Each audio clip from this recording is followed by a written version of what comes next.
khadka telefoonka magaalada muqdisho wasiirka cusub arrimaha dibadda ahna ku-xigeenka ra-iisul wasaaraha Foosiye Yuusuf Xaaji Aadan.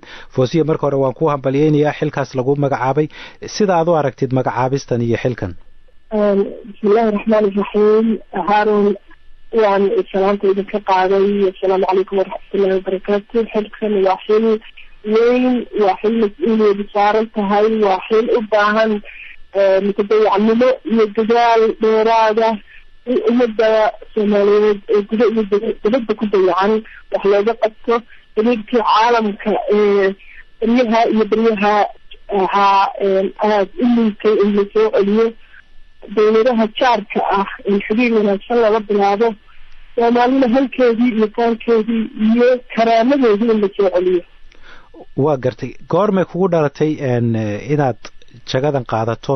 waxaa khadka telefoon ku jirta Xayaad Abu Khaliil oo aad wada shaqayn jirteen, siyaasadda ku wada jirteen Somaliland iyo waliba arrimaha bulshada. su'aal aan weydiiyaa waxay ahayd goorma ayay ku dhalatay Foosiye inay bedesho niyadeeda oo ay ka qayb qaato siyaasadda Soomaaliya? su-aashaasaan ku weydiinaya.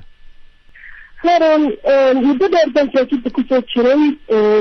run ahaantii guri siyaasadeedna waan kusoo koray. waxaan 2003 isu taagay madaxweynenimo madax bannaan Somaliland. waxaan mar kale isku dayay inaan ka mid noqdo si aan wax u qabto axsaabtii soo baxaysay oo ururadii. taasi way suuragal weyday sababo badanaydood. marka haddii weli maskaxdaydii iyo cilmigaydii iyo caqligaydii laydii cashuurtii ummadda laygu soo baray aan maxay haytay doonayo inaan wax qabto oo wax dhiso oo wax hagaajiyo. Soomaaliya Somaliland way sida ka yimid. waxay haytay meel aan ka dhashay. waxaan jeclahay labadaba inaan magaranaysaa si wanaagsan xiriirkii bilowda inaan sii wado, si fiicanna wax uga qabto.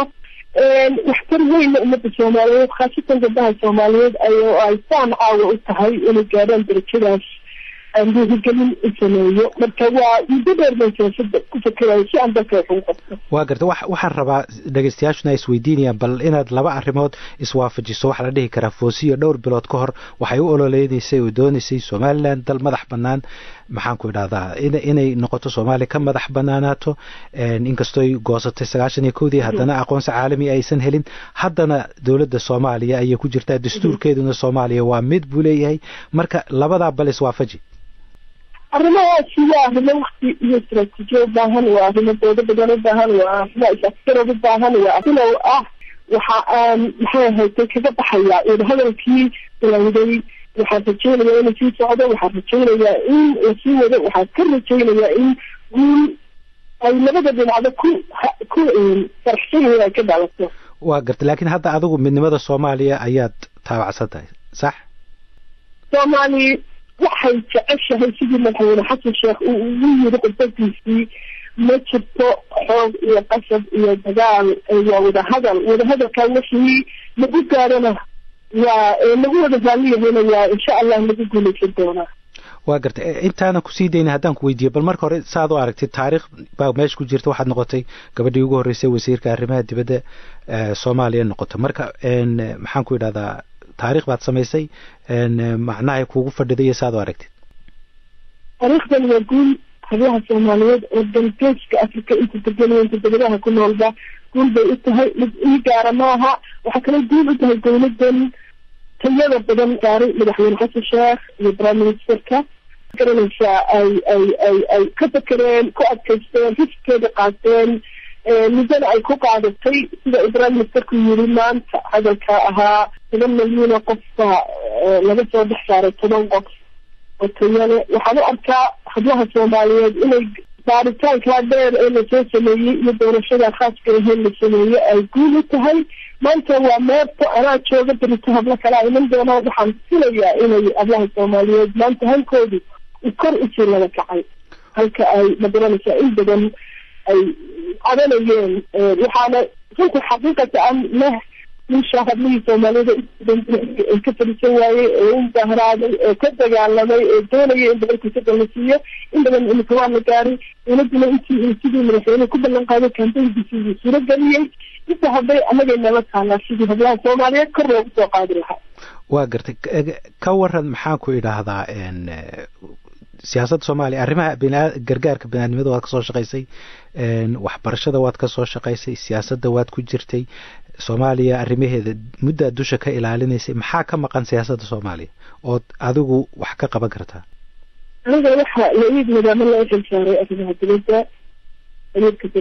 inaan maxaa wax ka qabto Soomaaliya dadka taala Soomaaliya dadka tahay dibadda image-kiisa baabacsan yahay waa badcadbadeed waa maxay haytay arkixiso waxa weeye gaajo iyo baryeekan iyo qaxooti kumayaal talamaan kuna oo dal walba jooga hal milyan baa jooga imika maxay haytay laga ribsaday dalalka jaarka ah Soomaaliya hawl badan baa u taala waxaan ku rajaynahay insha Allah ilaahayna hanala qabto in dadaalka ugu badan outlet wax laga qabto qof walba halka loo idmado hawsha anagoo hadana sida kaashanayna inuu ka soo baxo waxaan ku rajaynaynaa markaan arkayada dadka soo dooray inaan waqti dheer qaadanaynin iyo madaxda hogaaminaysa ee spiritkoodii uu yahay ka anaguna ma garanaysaa leenahay oo ah waxtar wax qabasho daacadnimo rabshana dagaalamo image-kii Soomaali marbay adduunkan ka mid ahayd oo xoog lahayd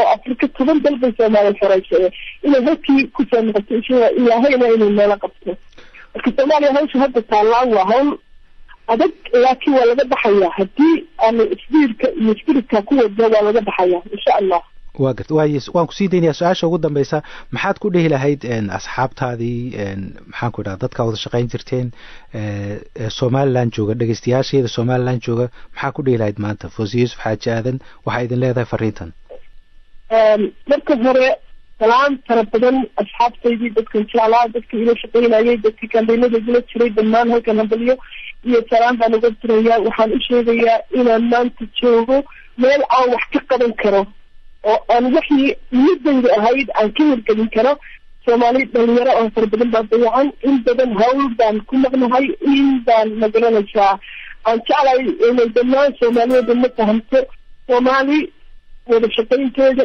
iyo wada hadalkeeda iyo guulaha laga gaari doono wada hadalladaasaan ku rajaynahay waxaan ilaahay ka baryayaa Soomaali oo maanta meel joogta weyn oo maqaamkii ay hore u joogta in dhakhtar la arko والسلام يا مدحد Somaliland waxaan leeyahay iyo waxtar iyo wax qabasho ayaan maxay ka leeyahay waana insha Allah igu gali doontaa way iyagana dhawaan waxa soo socota doorashooyin baa soo socda doorashooyinka deegaanka ee Somaliland oo maxaan ku dhahay dhinaca doorashooyinka iyo dimuqraadiyadda xasiloonida Somaliland aad baa loogu amaanay maxaan ku idhaahdaa laakiinse maxaad ka dhihi lahayd arrimaha doorashada inkastoo Soomaaliyana ay aad u adag xilligan in laga sameeyo doorasho